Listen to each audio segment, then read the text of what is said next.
Nós estamos pregando na série Conduzidos pelo Espírito Santo. E o tema da mensagem de hoje é criação e restauração.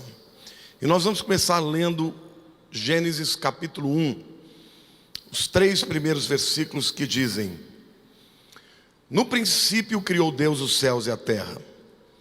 A terra, porém, estava sem forma e vazia. Havia trevas sobre a face do abismo. E o Espírito de Deus pairava sobre as águas. Disse Deus: haja luz, e houve luz. Esse é um dos textos mais conhecidos das Escrituras. Afinal de contas, a Bíblia inicia com essas palavras. E é interessante notar, e vale a pena citar, que no texto hebraico, nós temos aqui 28 letras. Bereshit bara Elohim et hashamayim ve'et haaretz. 28, porque 7 é o número da perfeição e 4 é o número da criação. Então Deus, de maneira proposital, está deixando a sua assinatura, o seu design, mostrando que Ele é o Senhor de todas as coisas. Mas, diferentemente do que muita gente acredita, este texto não fala somente da criação. Ele fala da criação e de um caos que aconteceu após a criação. Na verdade, os teólogos entendem que este caos, que eu vou explicar para vocês mais para frente, é a rebelião de Satanás. Quando Satanás se rebelou contra Deus e 1/3 dos anjos se rebelaram juntamente com ele e vieram contra Deus, foram expulsos dos céus, mas o universo se tornou caótico. E a partir do versículo 2, Deus começa a restaurar, a recriar todas as coisas. Mas o Espírito de Deus quer que você saiba que a semelhança da criação dos céus e da terra e do processo que aconteceu de rebelião, de caos, o mesmo aconteceu com a criação do homem. Deus cria o homem e o coloca num lugar perfeito, um ambiente perfeito de amor, de segurança, de verdade, de inocência. E o homem agasalha no seu coração a rebelião.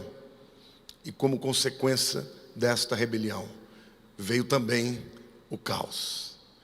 E semelhante a criação do universo que Deus começa a recriar, Deus também dá uma oportunidade para a humanidade e começa a recriá-lo no processo do novo nascimento. Amém? Quantos estão dispostos a olhar para este texto da palavra de Deus e aprender revelações tremendas nessa noite? Diga amém. Então vamos lá. Esfregue as mãos assim, olhe para o irmão do teu lado e te prepare, porque você vai receber muito ensinamento e revelação. A gente aprende nesse texto que no princípio era Deus. Queridos, o princípio de tudo é Deus. Ele é a nossa origem, a nossa causa primeira. Todas as coisas vêm dele e vão para ele. Ele é a origem e ele é o destino. Então, esta afirmação, ela refuta abertamente o ateísmo. Porque no princípio era Deus, e não no princípio era o Big Bang. Eu fico intrigado como pessoas podem acreditar que um universo tão complexo, tão extraordinário, tão grandioso, veio de uma concentração de matéria menor do que a cabeça de um alfinete, e que toda a energia, toda a massa do universo estava ali, e do nada explodiu, e nesta explosão criou tanta coisa extraordinária, perfeita. Desde quando o nada cria o tudo? Desde quando o caos gera ordem? Desde quando, meus irmãos? Desde nunca. Esta afirmação também refuta o materialismo. Porque no princípio Deus não é a sua criação, Ele é distinto da sua criação. Deus criou todas as coisas, Deus criou a formiga, Ele não é uma formiga, Ele não é uma planta, Ele não é uma matéria, Ele não é uma força inanimada. Deus é uma pessoa, é um ser extremamente poderoso, inteligente, que decidiu, segundo o beneplácito da sua vontade, criar os céus e a terra, amém? Glória a Deus. Energia sem inteligência não tem criatividade. Sabe, eu quero dar aqui para vocês alguns números, só para vocês terem uma vaga ideia do tamanho do Deus que você crê. A distância do Brasil, a distância do planeta Terra, também do Brasil, até o nosso Sol, é de 150 milhões de quilômetros. Longe, né? Mas apesar disso, a luz do Sol, ela demora 8 minutos para sair de lá e chegar até aqui. 8 minutos, 150 milhões de quilômetros. Imagine você que esta distância pudesse ser comparada à espessura de uma folha de papel sulfite. Imagine comigo uma folha de papel sulfite, aquela espessura seria a distância da Terra até o Sol. A próxima estrela depois do Sol, ela estaria mais ou menos a uma distância comparada a uma pilha de 25 metros de altura. A próxima estrela, se a espessura de uma folha de papel são 150 milhões de quilômetros, a próxima estrela está a uma espessura de 25 metros. Olhe para o teu irmão do lado e diga assim: é muito longe. Em termos de velocidade, de distância, está a 4,42 anos-luz. A luz do Sol demora 8 minutos para chegar à Terra, mas nesta estrela demora 4,42 anos, viajando a 300 mil quilômetros por segundo. É só a primeira estrela. Eu quero falar aqui algumas coisas para você entender um pouquinho de grandeza. O diâmetro da nossa galáxia, quantos aqui sabem que nós habitamos na Via Láctea? O diâmetro da nossa galáxia, se comparado àquela espessura de um papel sulfite, seria uma pilha de 500 quilômetros. Portanto, 500 quilômetros em relação a uma folha de papel sulfite. Olhe para a pessoa ao teu lado e diga assim: o teu Deus é grande demais. Eu vou dar um exemplo para vocês aqui. Na constelação de Órion, há duas estrelas que são dignas de nota. A primeira delas é Rigel. Rigel é 15.000 vezes mais brilhante do que o Sol. 15.000 vezes. E portanto mais quente. A estrela Antares é 36 milhões de vezes maior do que o nosso Sol. Olha para a pessoa do teu lado e diga assim: no universo você é menos do que um micróbio. Queridos, no centro do nosso Sol as coisas são muito quentes. 16 milhões de graus Celsius é a temperatura do nosso Sol, no seu interior. Se nós pudéssemos pegar uma quantidade de energia do tamanho de uma cabeça de uma caneta Bic, se nós colocássemos no Rio de Janeiro energia contida na cabeça de uma caneta Bic, tudo isso aqui seria incinerado. Por isso que a 150 milhões de quilômetros, o Sol manda a sua energia, a sua radiação, e nós somos abençoados com a vida. Se ele tivesse um pouquinho mais perto, não haveria vida aqui. Se ele tivesse um pouquinho mais longe, não haveria vida aqui.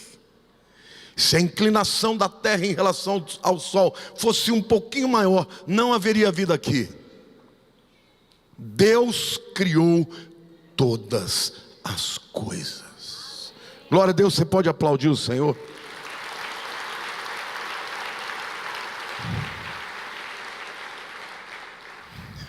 Os cientistas dizem, irmãos, que a energia irradiada pelo Sol em um segundo, a energia irradiada pelo Sol em um segundo, contém mais energia do que toda a energia gasta no planeta Terra desde a sua criação. Um segundo. Diga para a pessoa do teu lado: você não é nada. Então, meu querido, Deus é a fundação de toda a verdade. A vida aqui não diz respeito a nós.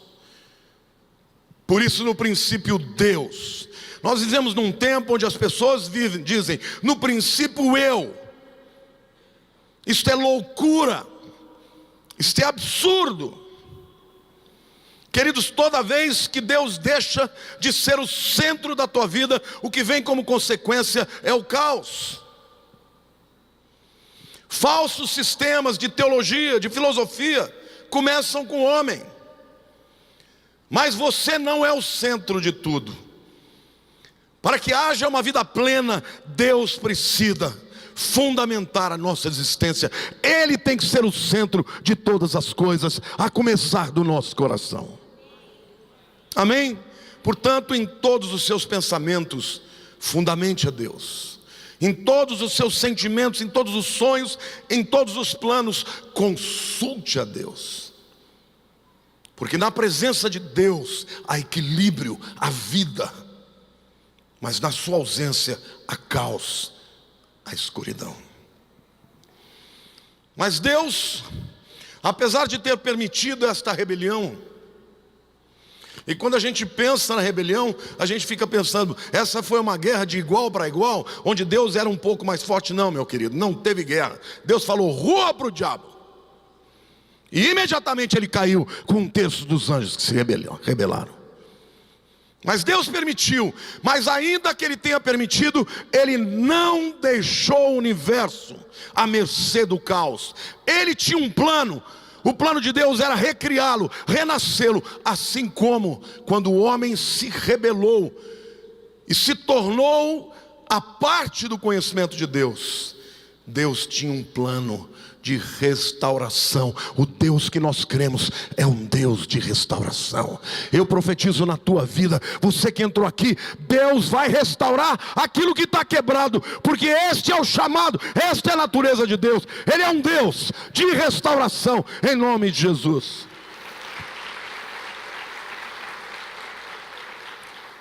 E não pense você que Deus foi pego de surpresa. Esta palavra não existe no vocabulário de Deus. Não existe essa coisa de Deus: meu Deus, não esperava por essa. Não, Ele já sabia. A palavra de Deus em Efésios 1:4 diz assim, no que diz respeito à restauração da tua vida: Deus já te conhecia lá na eternidade. E a Bíblia diz assim: assim como nos escolheu nele antes da fundação do cosmos, para sermos santos e irrepreensíveis perante Ele. Diga assim: Deus me escolheu antes de qualquer coisa ser criada, antes do universo ser criado. Ele já conhecia o seu nome. Como é que a gente vai lidar então com essa verdade? Primeiro, com temor e tremor, porque Ele é grandioso. Segundo, com espírito de adoração, porque esse Deus que é tão tremendo escolheu fazer de nós seus filhos, não somente suas criaturas, mas seus filhos. Por isso devemos, além de adorar, confiar nele. Confia no Senhor de todo o teu coração. E não te estribes no teu próprio entendimento. Reconhece-o em todos os seus caminhos, e Ele endireitará, restaurará as suas veredas. Quantos aqui creem que Deus é um Deus de restauração? O diabo pode ter feito algo muito terrível na tua vida, mas Deus pode refazer o que foi quebrado. A segunda reflexão que a gente vê no texto é que a terra era sem forma e vazia, pelo menos essa é a tradução, mas não é uma boa tradução no Gênesis. Verhaaretz hayetat tohu vavohu, está no hebraico, que significa literalmente, e a terra se tornou um caos. Deus criou o universo de maneira perfeita, mas a terra se tornou um caos. Não é que ela já era um caos. Deus não criou a partir do caos, Deus criou a partir do nada. No latim é ex nihilo, do nada. Não foi do caos que Deus criou o universo. Deus criou o universo a partir do nada, a partir de si mesmo. E a prova disso, que a partir do versículo 2, o verbo usado não é mais Bereshit bara, não é bará mais, mas é assá. Deus criou, Satanás se rebelou, o caos aconteceu e Deus deu ordem ao caos, fazendo de novo aquilo que ele já havia construído. Amém? É mais ou menos o seguinte: Deus criou a madeira, mas o homem faz uma cadeira a partir da madeira. Então isso significa, meu querido, que este caos produzido por Satanás é paralelo ao caos produzido também por Satanás na vida do homem. E não foi menos trágico a rebelião de Lúcifer, ou a rebelião de Adão em relação à rebelião de Lúcifer, porque o homem passou a ficar alheio. E eu quero te fazer uma pergunta sincera: você conhece alguém que, por mais que você pregue, não consegue aceitar Deus porque não entende? Quantos conhecem alguém assim? Às vezes pessoas cultas, letradas, sábias. 1 Coríntios capítulo 2, versículo 14 diz assim: ora, o homem natural não aceita as coisas do Espírito de Deus, porque eles são loucura, e não pode entendê-las, porque elas se discernem espiritualmente. O homem sem Deus nos acha loucos.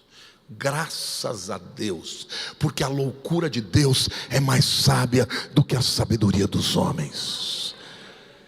Não peça para alguém entender com o intelecto, com a finitude da mente humana, entender a Deus. Ele não entenderá, a menos que o Espírito de Deus revele a ele.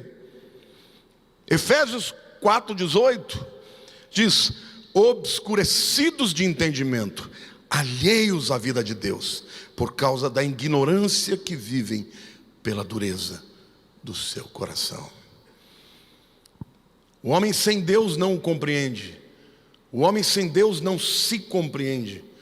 O homem sem Deus não compreende o seu semelhante. O homem sem Deus vive nas trevas, vive no caos, vive à parte de Deus, por causa do seu estado de rebelião.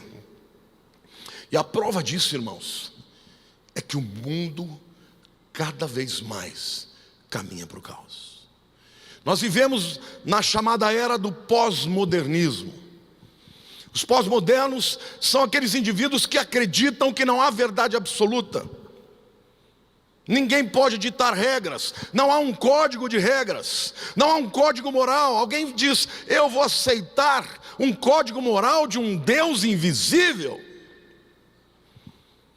Mas quando o homem rejeita a moral, a verdade, a bondade de Deus, o que sobra para ele é caminhar para o caos. Mas eu quero lhe dar uma boa notícia: Deus é um Deus que está operando hoje. Se de um lado a gente vê a apostasia, a Bíblia profetiza isso: nos últimos dias muitos apostatarão da fé, dando ouvidos a espíritos enganadores e doutrinas de demônios. Mas a Bíblia também profetiza que o lavrador espera o precioso fruto, aguardando as primeiras e as últimas chuvas. As primeiras chuvas do Espírito Santo caíram no dia do Pentecostes, mas as chuvas do Espírito Santo, as últimas, produzirão a maior colheita de salvação de almas de todos os tempos. Nós estamos vivendo esse tempo. Amém, igreja?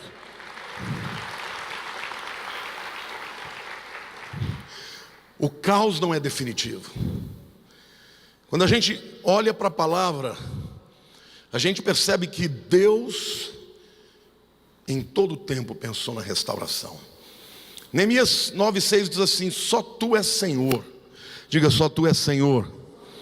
Tu fizeste o céu dos céus e todo o seu exército, a terra e tudo quanto nela há, os mares e tudo quanto há neles, e tu os preservas a todos com vida, e o exército dos céus te adora. Deus não deixou Satanás destruir tudo, Ele preserva os seus. Jó capítulo 12, de 7 a 9 diz assim, e Jó está escrevendo de maneira poética, ele diz assim: mas pergunta agora às alimárias, e cada uma delas te ensinará, e as aves dos céus, e elas te farão saber. Ou fala com a terra, e ela te instruirá. Até os peixes do mar te contarão. Qual entre todos estes não sabe que a mão do Senhor fez isso? Jó está dizendo que até os seres, as bestas feras, os seres que não têm inteligência, raciocínio, até eles sabem que quem os criou foi Deus. Meu querido, você é obra das mãos do Picasso do universo. Você é obra das mãos do Beethoven do universo. Você é obra das mãos do maior artífice de todos, o Deus Criador, que nos criou a sua imagem e semelhança, para termos comunhão com Ele. Amém? Você não é qualquer porcaria, você é filho do Deus vivo. Você foi criado por aquele que é o maior de todos, o Rei dos reis, o Senhor dos senhores. Salmo 90 diz assim, essa é uma oração de Moisés: Senhor, Tu tens sido o nosso refúgio de geração em geração. Antes que os montes nascessem e se formassem a terra e o mundo, de eternidade em eternidade, Tu és Deus. Queridos, o teu Deus é maior do que a eternidade. Antes da eternidade, Ele já era Deus. Amém? Ele cuida de nós, Ele cuida de nós, Ele tem no controle da sua mão. A palavra de Deus diz que na palma da sua mão está o controle de todo o universo. Amém? Salmo 100, versículo 3 diz: sabei que o Senhor é Deus, foi Ele quem nos fez, e dele somos o seu povo e rebanho do seu pastoreio. Diga assim: sabei que o Senhor é Deus. Agora coloca na primeira pessoa: foi Ele quem me fez, e dele eu sou o seu povo e rebanho do seu pastoreio. Sabe aquele pastor que andou na terra há 2000 anos atrás e que por 3 anos encantou todas as pessoas, atraiu as multidões? Sabe aquele pastor chamado Yeshua, Jesus de Nazaré? Ele é também o eu sou, Ele é também o verbo, Ele também é a palavra que criou no princípio todas as coisas. E aquele que é todo poderoso, onipotente, onisciente, onipresente, se apequenou, se esvaziou, se tornou um de nós, para revelar aos homens o coração de Deus. Então, meu querido, apesar do caos, existe esperança. Apesar das quedas, Deus nos levanta. Deus sempre teve e sempre terá um plano de restauração na tua vida. A terceira reflexão que eu faço é a presença do Espírito na recriação. E o texto diz: e o Espírito de Deus pairava sobre as águas. Veruach Elohim merachefet al pnei hamaim. Essa palavra pairava, rahaf, no hebraico, é literalmente o verbo usado por uma ave que bate asas sem sair do lugar. Sabe quando a mãe águia vai chegando perto dos seus filhotes e ela começa a bater asas tão fortes e tão poderosas que os seus filhotes já estão em estado de pular do precipício, porque as águias nascem nos lugares altos, mas elas não vão querer saltar para o abismo. Então a mãe vem e começa a bater as asas, e o vento que ela faz é tão poderoso que as águiazinhas caem no abismo. E quando elas pensam que vão cair para a morte, na verdade elas descobrem uma natureza e uma capacidade de voar para os lugares altos. Querido, é Deus, é o Espírito de Deus quem sopra a vida sobre a criação. O caos não poderia se refazer, a vida não poderia vir do nada e da morte. Mas quando o Espírito de Deus começa a soprar e pairar e a ventar, a vida renasce. Eu diria para você que talvez hoje você precise de uma ventania do Espírito sobre a sua vida. Uma ventania para renovar a esperança. Uma ventania para te fortalecer. Você que está fraco, você que está cabrunhado, você que está abatido. O Espírito Santo de Deus, aquele que ressuscitou Jesus dos mortos, é Ele quem traz a vida onde há o caos. Talvez você tenha entrado aqui hoje dizendo: mas na minha vida não tem mais jeito. Você que não sabe. Porque quando Deus quer levantar alguém, Ele faz de tudo. Ele te encurrala, Ele te espreme, Ele até se dizer: Deus tem misericórdia de mim. Aí começa a vir aquela brisa vai aumentando. É o Espírito Santo de Deus. Queridos, quantas pessoas nunca nem conversam com o Espírito Santo? Às vezes eu estou recebendo pessoas na internet que dizem assim: pastor, mas a gente pode falar com o Espírito Santo? Jesus não mandou orar ao Pai em nome dele? Para de frescura, meu irmão. A palavra de Deus fala sobre a comunhão do Espírito Santo. Como é que você pode ter comunhão com alguém se você não conversa com ele? Ele está dentro de você, Ele habita dentro de você. Jesus disse: eu tenho que ir para o Pai, para que outro Consolador venha. Ele habita convosco, estará dentro de vós o Espírito da verdade, que vos guiará a toda a verdade. Amém, igreja? É o Espírito Santo. Este é o tempo dele. É o tempo do Espírito ministrar vida sobre a igreja. Mas por que eu estou tão abatido? Porque você está na carne. Porque quem anda no Espírito não anda na sua força. Uma das loucuras de Deus é essa. No mundo que nós vivemos, o camarada que é forte, aquele que é habilidoso, que tem dons, que talentos, que tem inteligência, que é loquaz, que é influente, nada disso produz vida. O que produz vida é a fraqueza. Porque quando eu sou fraco, é que eu sou forte. Então o fato de você estar fraco, enfraquecido, não é desculpa para que permaneça assim. Porque Deus, o Espírito de Deus, sopra a vida sobre você. Você quer ver? E eu não estou aqui para te julgar, porque todos nós temos os nossos momentos. O apóstolo Pedro fez um monte de besteira, negou, traiu, fugiu, ficou escondido dentro de um cenáculo. Até quando viu Jesus Cristo ressuscitado, o camarada não se levantou. Mas um dia, eles estavam lá esperando, e veio do céu um som impetuoso, e o Espírito Santo veio sobre eles, e aqueles homens que temiam saíram de lá, cheios do Espírito, e ninguém mais pôde detê-los. Você está buscando a tua força na fonte errada.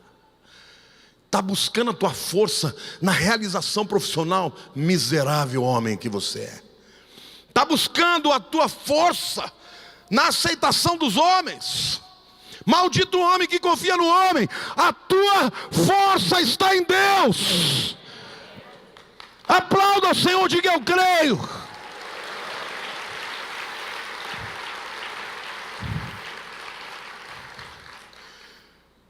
O apóstolo Paulo disse que Satanás mandou um anjo para açoitá-lo e persegui-lo. Quando você vê a palavra dizendo um mensageiro de Satanás me foi enviado, a palavra no grego é um anjo de Satanás me foi enviado. E ele orou 3 vezes para Deus livrá-lo, e Deus disse não. Tem muita gente dizendo assim: pastor, por que Deus não responde a minha oração? Sabe, querido, não também é resposta. Não também é resposta. E às vezes Deus diz não, para que toda a vaidade, toda a força do homem, todo o sentimento de autossuficiência morra. Porque na hora que você diz Deus, socorro, sozinho eu não consigo, aí o Espírito Santo sopra, e quando ele sopra, a vida renasce. Amém, igreja? Glória a Deus.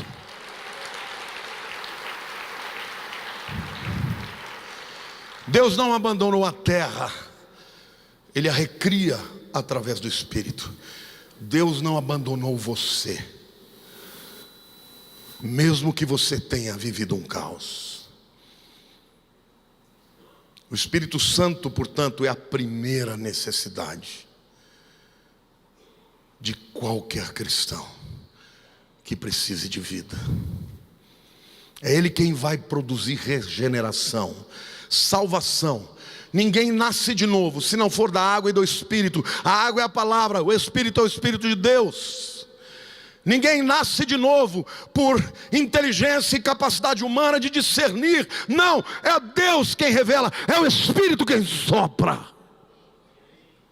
Quantos aqui creem de todo o coração que Jesus é o Senhor da tua vida? O Espírito Santo já soprou na tua vida, deixa Ele soprar mais.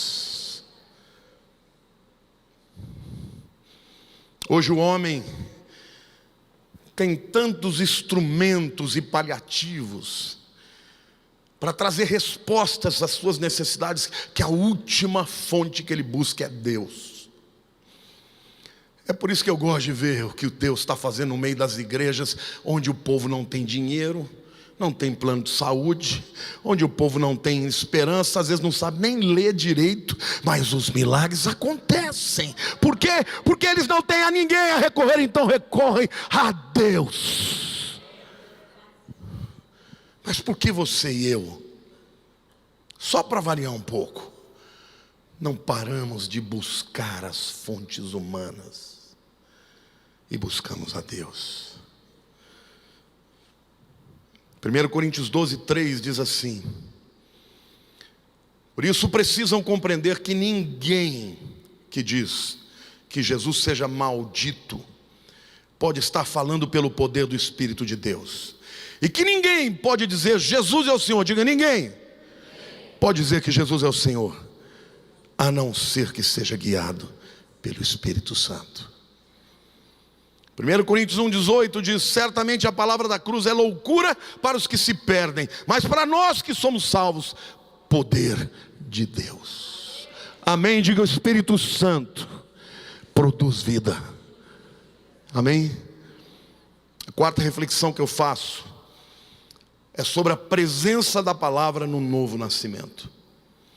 Disse Deus: haja luz, e houve luz.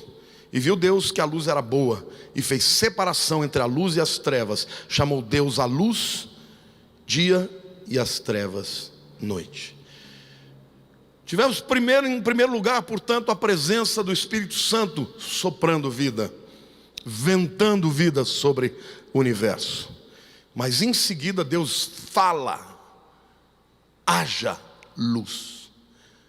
Deus podia ter criado sem falar, mas a Bíblia diz que Ele criou falando. E o apóstolo João entende que esta palavra que é dita e que é citada aqui 10 vezes, nada mais é do que o próprio Senhor Jesus, o Verbo de Deus. Colossenses fala: todas as coisas foram criadas por meio dele, e sem ele nada do que foi feito se fez. Sabe, meu querido, eu quero te dizer que para haver restauração do caos, para que as trevas deem lugar à luz, é necessária a operação de Deus Pai, de Deus Filho e de Deus Espírito. Mas o Deus Espírito, em conjunção com Deus Palavra, produz a vida segundo a determinação de Deus Pai. Amém? Quem é a palavra? Diga Jesus. Mas a palavra também é a palavra escrita. Meu querido, você sabia que o Salmo 119 é um salmo lindo, e ele é todo poético, ele é feito de maneira extraordinária. Ele tem 176 versículos, é o capítulo mais comprido da Bíblia. Ele começa os primeiros 8 versículos com a letra Aleph, que é a primeira letra do alfabeto hebraico, como se fosse o A. São 22 segmentos, 8 versículos para cada letra do alfabeto. É como se fosse uma com A, 8 versículos com A, 8 com B, 8 com C, e daí por diante. 176 versículos usando todas as letras do alfabeto hebraico.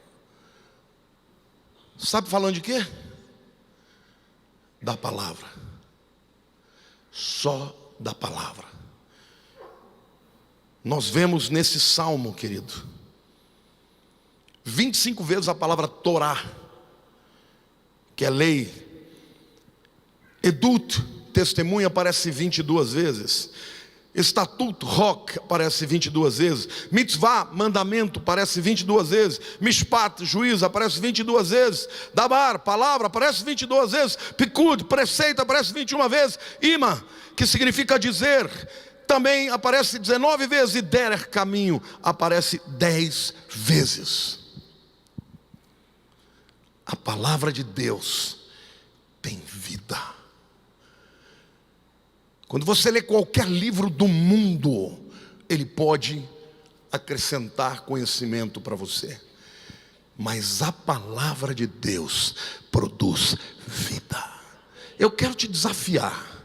Você que está vivendo depressão. Depressão é a doença do século. Comece a ler a Bíblia todo dia. E não só leia, ore a Bíblia, cante a Bíblia, profetize a Bíblia, fale a Bíblia, pregue a Bíblia. E eu te desafio, se a Bíblia não vai transformar você. Amém, irmãos? Glória a Deus.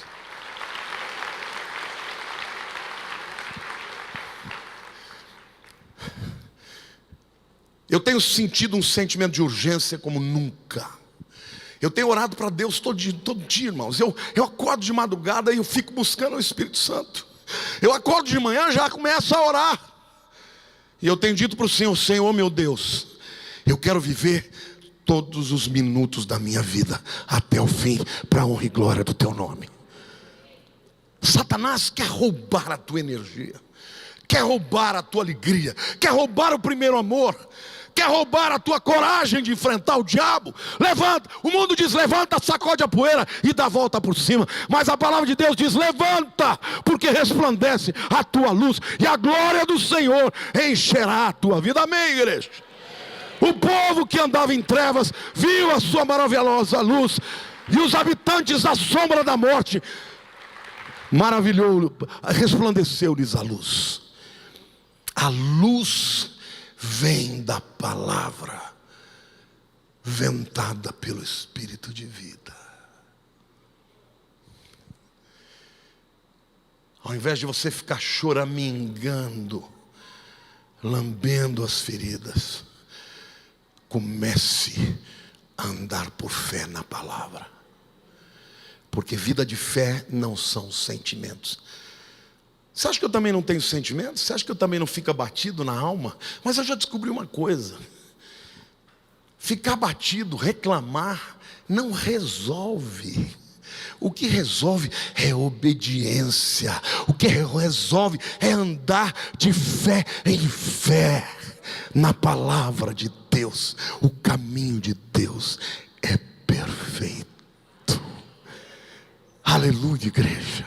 Eu quero declarar e profetizar que está vindo um grande mover, um grande avivamento sobre a terra. A terra está sendo preparada para receber o noivo, para receber o Rei dos Reis, e o Espírito Santo está se revelando. O diabo, em alguns lugares, a luta lá do outro lado do mundo, lá no Oriente Médio, não é essa coisa de, eu estou triste. Não, lá vai aceitar Jesus, vai morrer. Não pode pregar. Eu recebi o pastor de uma igreja de 11 mil crentes no Egito. Ele disse, eu perguntei para ele, como é que o povo se converte se não pode pregar? Ele falou, Jesus aparece. Jesus se revela, e quando Ele se revela, as pessoas estão dispostas a morrer. O Espírito Santo está movendo na terra. Agora, igreja, nós somos privilegiados. Vivemos numa nação livre. Levante a tua cabeça. Viva para Deus, invoque a presença do Espírito Santo, leia a palavra, profetize a palavra, resista ao diabo pela palavra, e você vê se ele não vai fugir de você. Mas eu estou fraco. Que bom, porque o poder de Deus se aperfeiçoa nas nossas fraquezas. Amém. João 6,63, Jesus diz, o Espírito é o que vivifica. Diga, o Espírito é o que vivifica. A carne para nada aproveita. As palavras que eu vos tenho dito são Espírito e são vida. O que você vai escolher? Andar na palavra e no Espírito de Deus, ou se entregar para os ataques do diabo? Ele não vai jogar limpo, ele joga sujo. Ele conhece as suas fraquezas. Primeiro ele te tenta, depois te leva ao pecado, depois te acusa, e o objetivo dele é roubar, matar e destruir. Mas o Deus Todo-Poderoso está te dizendo, eis que faço novas todas as coisas. Creia nele, viva para ele, e Deus vai restaurar a tua vida, vai trazer vida para você de novo. Feche os seus olhos. E em primeiro lugar, eu quero pedir que você fique de pé, mas eu quero pedir que você, meu querido, fale com Deus hoje.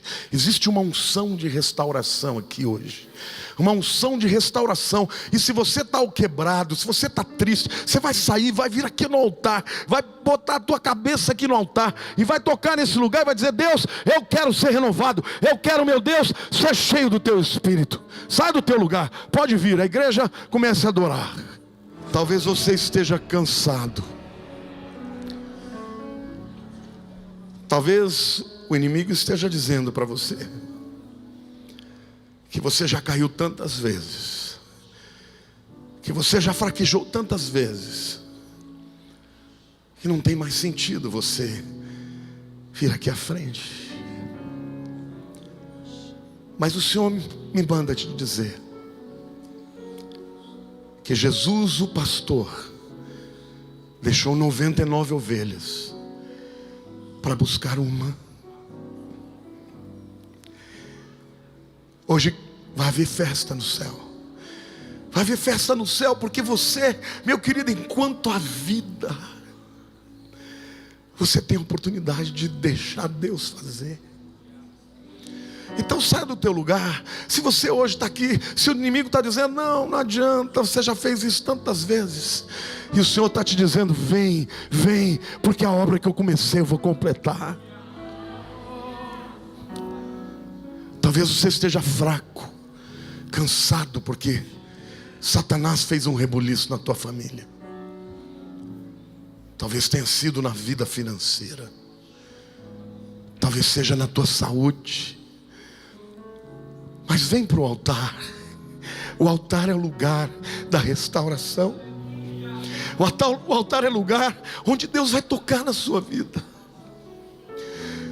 E o Espírito Santo está hoje querendo trazer vida, está hoje querendo ventar sobre você. Saia do teu lugar, meu querido. Saia. Hoje é dia de restauração. Hoje é dia de ressurreição. Hoje é dia de vitória. Hoje é dia de vida.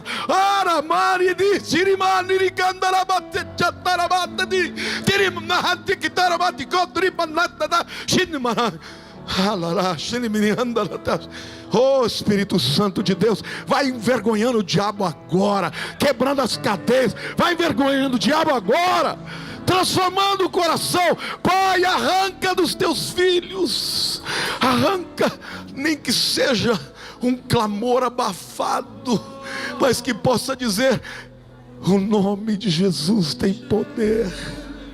Poderoso esse nome é. A única coisa que Deus espera da gente é constância na obediência. O dia que você não tiver afim, continue servindo ao Senhor. O dia que você estiver alegre, sirva ao Senhor. O dia que você estiver com medo, sirva ao Senhor. O dia que você estiver exuberante, sirva ao Senhor. Só Ele é que garante que nós vamos cruzar a linha. Nós somos selados com o Espírito Santo de Deus até o dia da redenção. Nosso irmão falou que ele sonha com arrebatamento, ele deseja. Eu desejo. Eu falo para Deus, esse é o meu maior desejo. Ver o céu se abrir e o sinal do Filho do Homem aparecer sobre mim. E ouvir o Senhor me dizendo, filho, foste fiel no pouco, sobre o muito te colocarei. Entra no gozo do teu Senhor.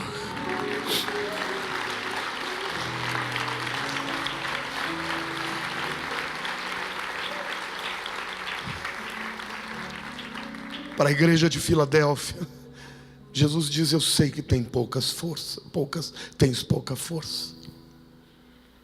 Nós não temos visto os muitos milagres que aconteceram na igreja primitiva.